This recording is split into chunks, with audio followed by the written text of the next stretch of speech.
Because freedom of speech is fundamental, it's foundational, it's a freedom that enables other freedoms too. If you damage freedom of speech, it's like compromising the foundations of a house. The rest of the structure will fall apart also.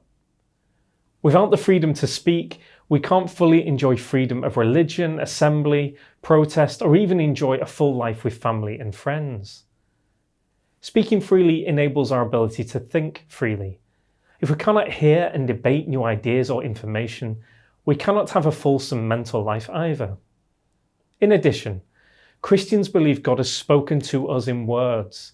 So when we restrict freedom of speech, we almost always reduce the opportunity for people to share the gospel or other important beliefs. Do you wish for accountable government and a healthy democracy? Then you should care about freedom of speech. Free speech is essential to holding governments to account and is the lifeblood of any democracy.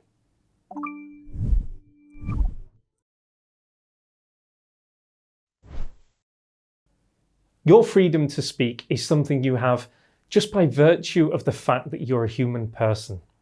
It isn't something given to you by any government. In the Christian tradition, your freedoms and abilities are God-given to enable you to love others in knowing and sharing the truth. Outside of Christianity, it's widely recognized that free speech is an essential expression of our human nature. Our legal tradition recognizes this. Our common law is designed to respect God-given freedoms, unless there's a good reason to interfere. So your right to free speech is evident through a lack of legal restriction. However, there are several international declarations that positively recognize your freedom of speech.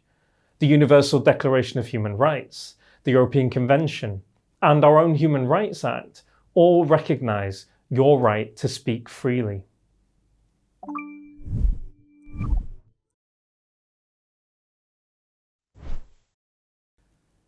Firstly, you can become better informed on the topic of speech and censorship.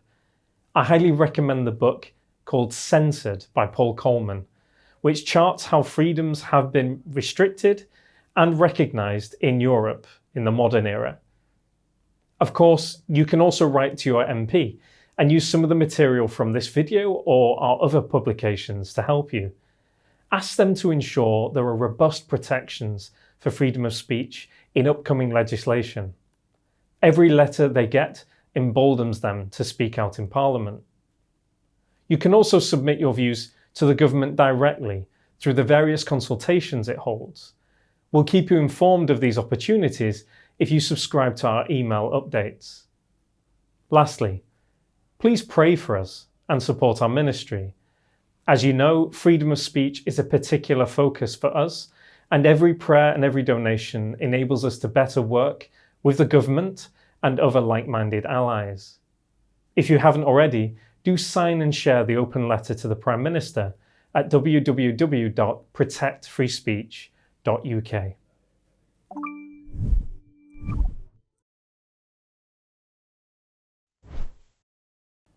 The starting point is to recognise that free speech must be afforded a very high level of protection.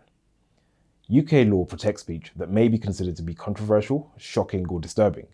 The law recognises that the free and frank exchange of ideas, including minority viewpoints, is crucial for holding authorities to account and for the overall progression of society. Lord Justice Sedley put it well when he said, "Freedom only to speak inoffensively is not worth having." That said, freedom of speech is not an absolute right. It can be restricted in certain narrow circumstances. For example, where the words are intended to incite violence or where the words are defamatory.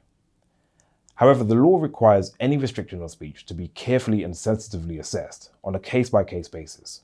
Public authorities, prosecutors, and law enforcers must always adopt the least restrictive approach when seeking to resolve an issue concerning free speech rights. That means, for example, that blanket bans on particular viewpoints and the criminalization of speech should be exceptionally rare. So to answer the question directly, if a line must be drawn for free speech, it can never be straight.